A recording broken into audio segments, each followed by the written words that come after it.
ইন্নী কুনতুম জালিমিন রহমাতুল্লাল আলামিন।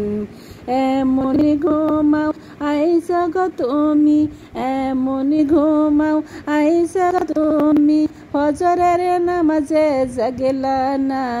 লা ইলাহা ইল্লাল্লাহ, লা ইলাহা ইল্লাল্লাহ, লা ইলাহা ইল্লাল্লাহু মুহাম্মাদুর রাসূলুল্লাহ সাল্লাল্লাহু আলাইহি সাল্লাম।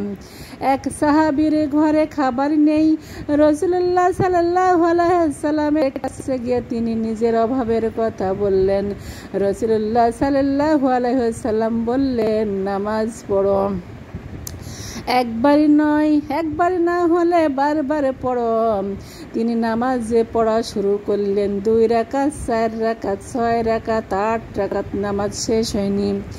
এই অবস্থায় ঘরে পুরানো চাকি জাতা থেকে আটা বের হতে থাকলো। সব পাত্র ভরে গেল, রাখার আর জায়গা থাকলো না। সাহাবী চিন্তা করলেন, উকি দিয়ে দেখি তো কোথা থেকে আটা আসতেছে। তিনি জাতা উঠালেন আর জাতার ঘোরা বন্ধ হয়ে গেল। রাসূলুল্লাহ সাল্লাল্লাহু আলাইহি সাল্লামকে শোনালেন।